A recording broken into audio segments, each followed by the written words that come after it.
Hello guys, Aquano here, back for another video on the Dragon Quest III HD-2D remake. And today, we're talking about Zoma, an important boss in this game. Now, I won't give any story spoilers about who he is, but I'm just here to tell you guys how to prepare for him because it is a boss you will eventually have to fight.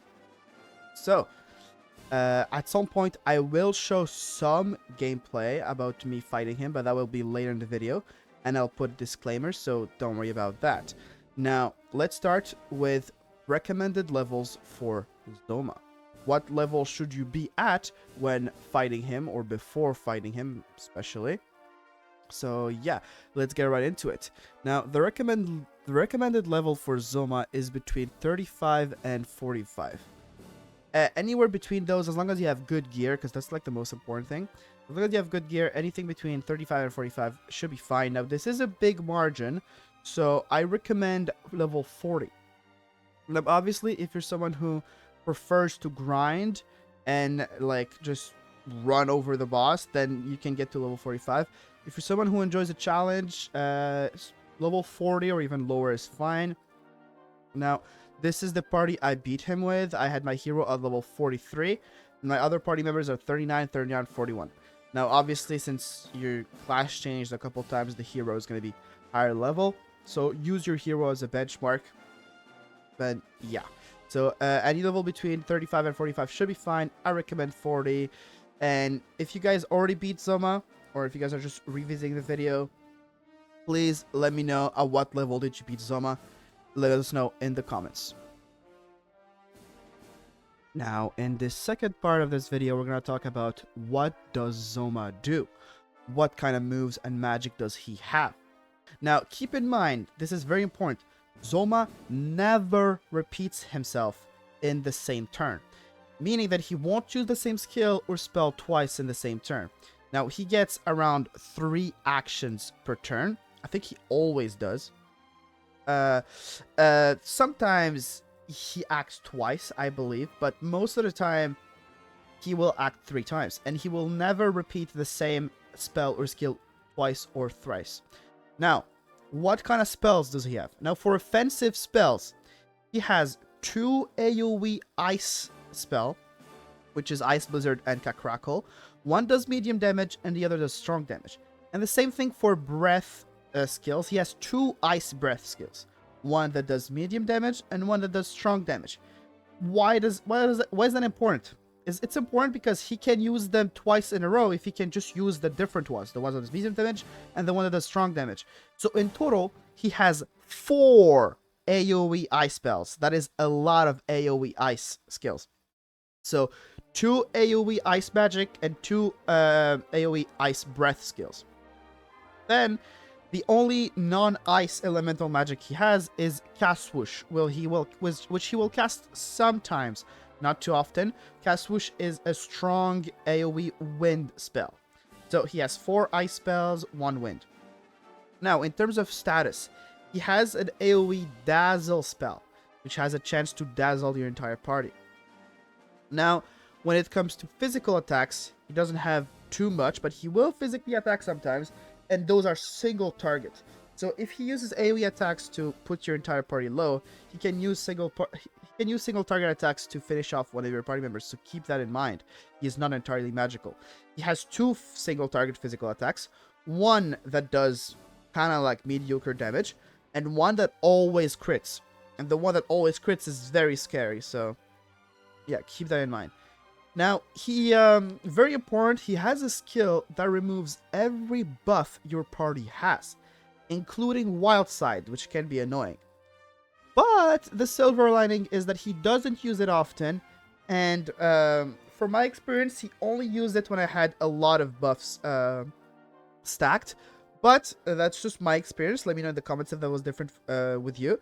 When I had only like 1 buff, like Wild Side on 2 of my party members, and like Magic Barrier, he did not remove my buffs that often. He like removed them maybe once every 4 turns. So yeah, keep that in mind.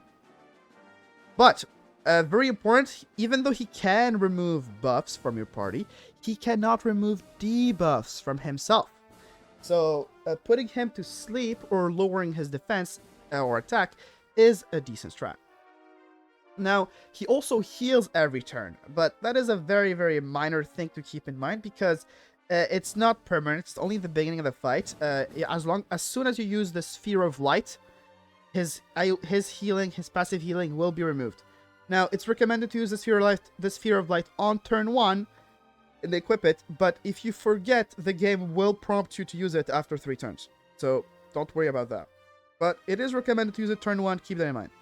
Now, the two last abilities he has are very important. The first one is scary. That's called Channel Anger, and it will increase his magic for a lot. It will increase his damage potential for a couple turns. So when he uses that, make sure to have your magic barrier on deck. Very important. And the last but not least, probably the most important thing to keep in mind in Zoma's arsenal, he has access to bounce, which is very, very annoying if your best DPS is a spellcaster. There will be some times where you cannot cast any spell on him. So keep that in mind if you also plan on using Kazap as your main way of dealing damage on him with the hero. So yes, sometimes he will cast bounce, and that will reflect every spell you throw at him. So the only way to hit him then will be abilities. Now, keep in mind that he won't use that too often, and he doesn't use it on cooldown, because, like, you know, bounce lasts a couple turns. He won't use it again as soon as it's, like, over. So, yeah, don't worry about that.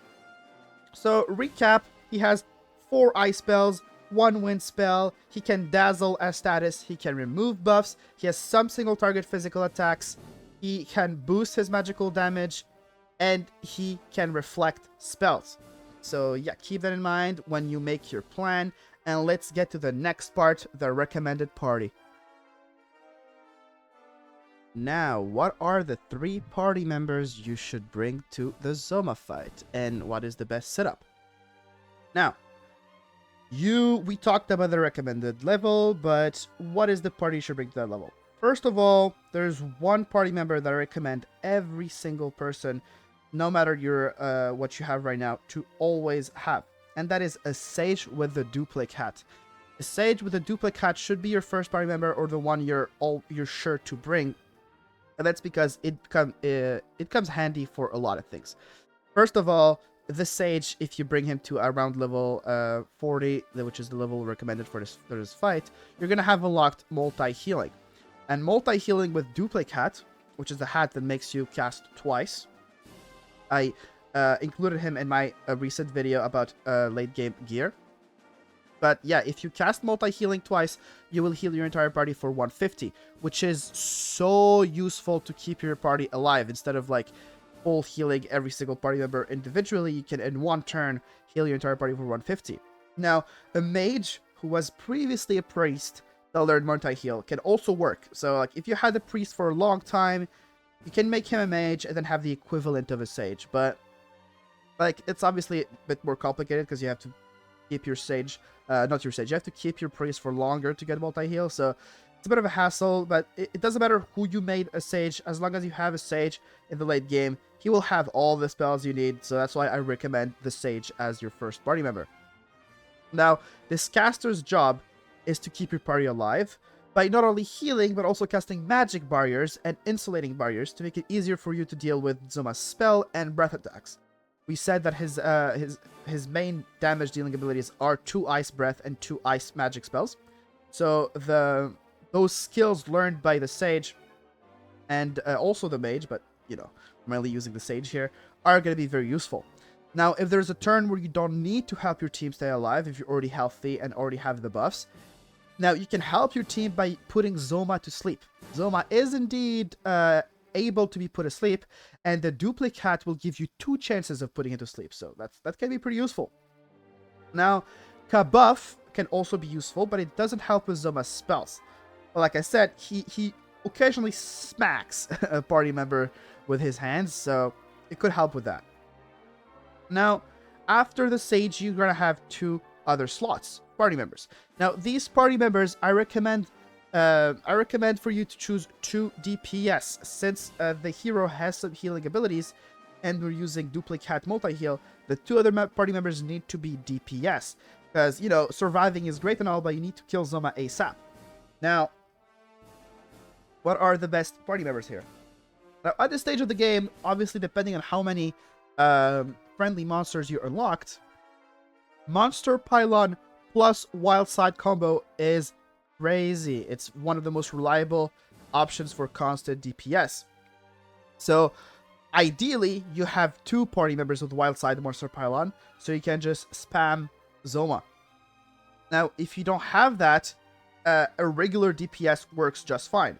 Like a warrior or a martial artist with sword dance or multi-fist that do really good damage on single target bosses.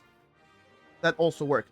Now, the best option if you have these two with high attack would be to combine sword dance and multi-fist with wild side, obviously. And that's what most people do. They have a wild side martial artist, click wild side, and manage to deal insane damage with multi-fist twice per turn. So, anyways, just keep in mind that no matter what you choose, these two party members need to be your DPS. If you didn't have Monster Wrangler on in your path to getting these two party members, if you don't have access to Wild Side, or only one of them has access to Wild Side, it's fine. Just keep in mind, like we said before, that Zoma has access to Bounce. So physical DPS are preferred. And but keep in mind that Monster Pylon does not scale with your attack, it scales with the number of monsters you have. So if you don't have party members with very high attack, but you have had you rescued a lot of friendly monsters, then Monster Pylon might do more damage. Now, you know, you don't have to beat Zoma on the first try. So you can go in and experiment with the damage. If Monster Pylon does more damage for you, then just spam that. If Multi-Fist or Sword Dance do more damage for you, then keep that. Now, keep in mind that the martial artist has a higher chance to do more damage with his physical abilities than Monster Pylon because he often crits, and crits can do a shit ton of damage on Zoma, so keep that in mind.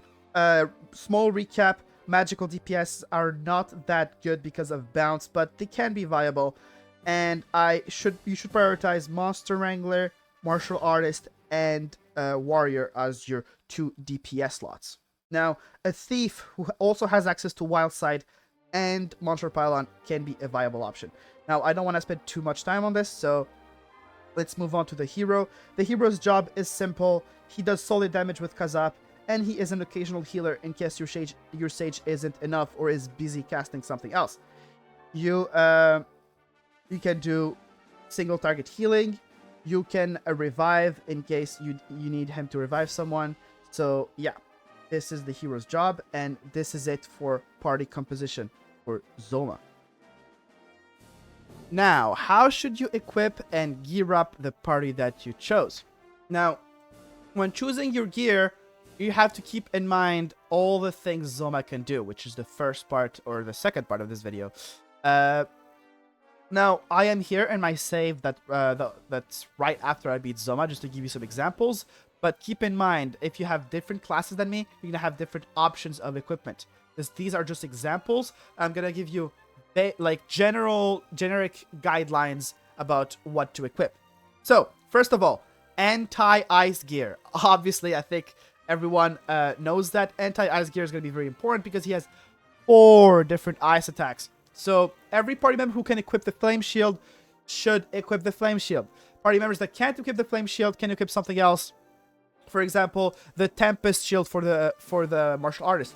Now, the Tempest Shield does not protect against anything useful that Zoma does. It's, it's explosive spells. He doesn't have that. But your only other option with the Martial Artist is the Mirror Shield, which is really bad. Now, I've seen some people do this mistake. They equip the Mirror Shield because it gives you a really high defense, and you're like, oh, it reflects spells. Zoma won't be able to attack me that often. But keep in mind, it also reflects friendly spells. And you know what is a friendly spell? Multi-heal or any healing spell. So if you don't want to risk healing the enemy, do not equip the Mirror Shield. It's just not worth it. So sadly, your only choice for the Martial Artist and some other party members in the late game and this stage of the game is going to be the Tempest Shield.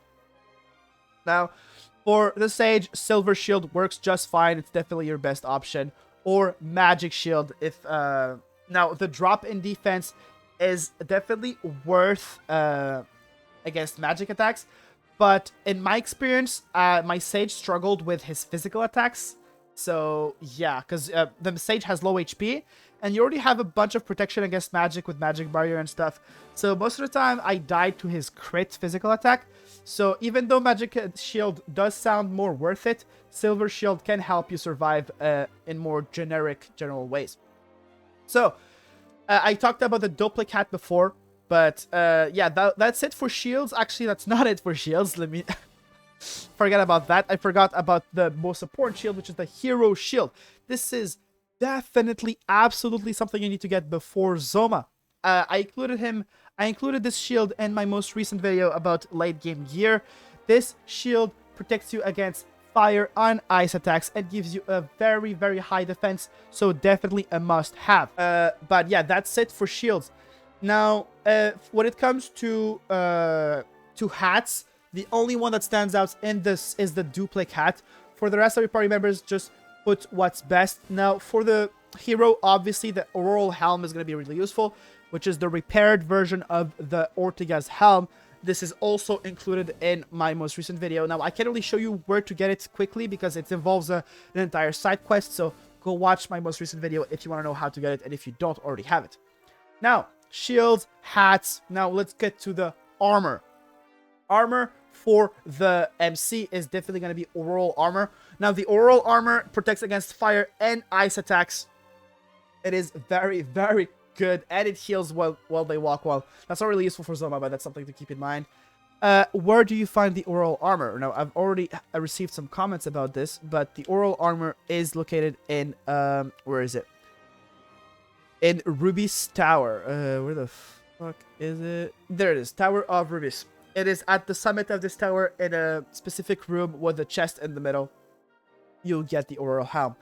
Now, other options for equipment. Now, the Dragon Mail is definitely the best option for the warrior. Now, it does not protect against ice spells, but it protects against breath attacks, which he has 2 of them. So, this is actually pretty useful, even if it protects from fire and not ice. It is definitely a better option than the spiked armor for the warrior. And for any other party member that can equip it.